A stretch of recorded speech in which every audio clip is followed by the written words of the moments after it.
15. und letztes Kapitel. Nun ist die Geschichte schnell zu Ende erzählt.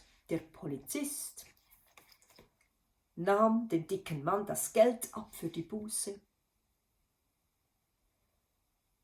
Und Fridolin ging zum Bahnhof. Der Polizist und der Drehorgelmann begleiteten ihn. Ganz stolz trug er sein rotes Halsband. Am Bahnhof stand der Zug schon bereit. Der Polizist kaufte ein Billett für Fridolin und vom restlichen Geld holte er noch Würstchen und ein Brötchen für ihn. Das ist unser Freund Fridolin, sagte er zum Billetkontrolleur. Der fährt nach Siebentürm. Dort ist er zu Hause. Bitte sag ihm, wo er aussteigen muss. Und das hier ist sein Billett. Der alte Drehorgelmann spielte ihm zum Abschied sogar noch ein Lied und dann fuhr der Zug ab. Vielen Dank euch beiden, rief Fridolin und winkte noch mit der Pfote aus dem Zug, als der Zug wegfuhr.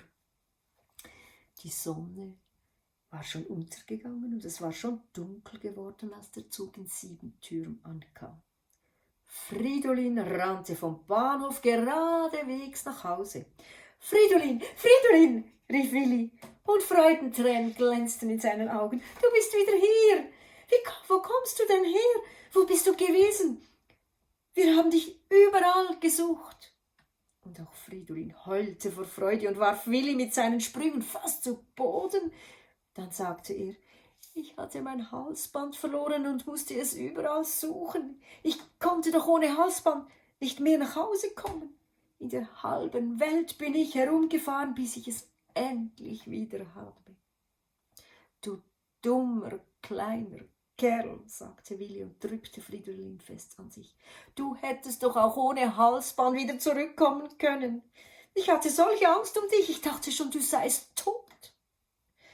An diesem Abend durfte Fridolin mit Willi und der ganzen Familie am Wohnzimmertisch sitzen.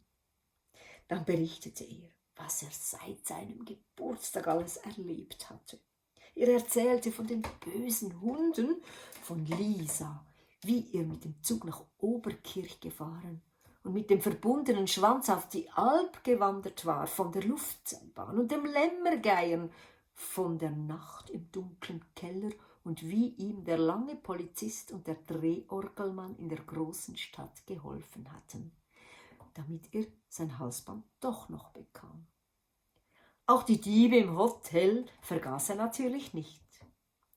Als Fridolin alles erzählt hatte, wollte Willi noch 1000 andere Dinge wissen. Doch der Vater sagte, oh, morgen ist auch noch ein Tag. Und Fridolin hat seinen Schlaf verdient. So gingen alle schlafen. Aber noch Tage später musste Fridolin immer wieder erzählen, was er alles erlebt hatte. Am liebsten wäre ich auch ein Dackel, sagte Willi. Was man da alles erlebt und dabei bist du erst 1 Jahr alt. Warte nur, tröstete ihn Fridolin. Wer weiß, was du alles erlebst, wenn du groß bist. Dann gehen wir zusammen auf Reisen und können immer aufeinander aufpassen. Was meinst du? Das machen wir, sagte Willi. Dann besuchen wir alle, die du auf deiner Reise getroffen hast. Und wer weiß, vielleicht besuchen uns die Lämmergeier tatsächlich einmal in Siebentürm. Wer weiß, gähnte Willi, rollte sich in seinem Koffer zusammen und schlief